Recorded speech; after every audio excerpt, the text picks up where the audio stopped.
Let's shift to the election more explicitly now. And Paul, you recently commented on FBI Director James Comey's reopening of the Clinton email scandal in the Times, in your Times column. You wrote, "It was worse than bizarre. It was outrageous. Mr. Comey apparently had no evidence suggesting any wrongdoing by Hillary Clinton. He violated longstanding rules about commenting on politically sensitive investigations close to an election, and he did so despite being warned by other officials that he was doing something terribly wrong." With a few days hindsight here, what do you think is going on? And I wonder if Hillary Clinton is elected president, how long this persists. Oh, wow.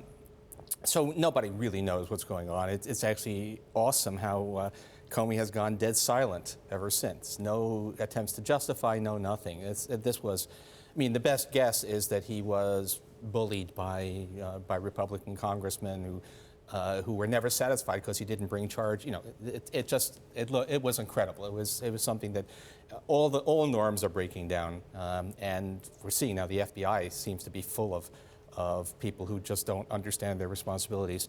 I don't know what happens with Comey.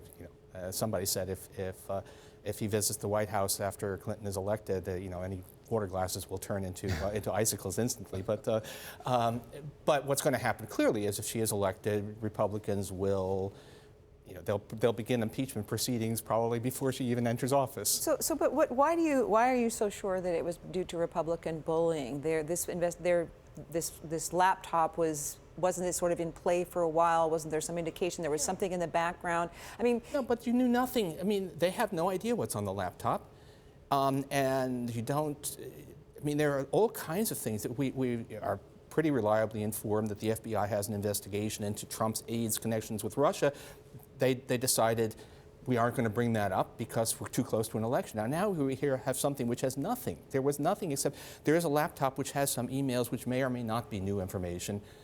And this gets announced in a tersely worded statement that left open the implication. This was just absolutely bonkers. I'd like to follow up on something that Dave just touched on, though, and what this means. Let's say Hillary Clinton gets elected. What does it mean for her ability to govern? Well, that's going to be really interesting. If she has a Democratic Senate, at least she'll be able to fill the vacancy on the Supreme Court and make appointments. If she doesn't have that, God knows, but legislation, President Obama has been unable to pass any legislation since his first 2 years, since he lost the House to Republicans, and there's no reason to think that will be different. So America is perilously close to a failed state. Here we are, this rich, sophisticated country where everything works pretty well, and we have a government that is almost incapable of functioning and ain't going to get better.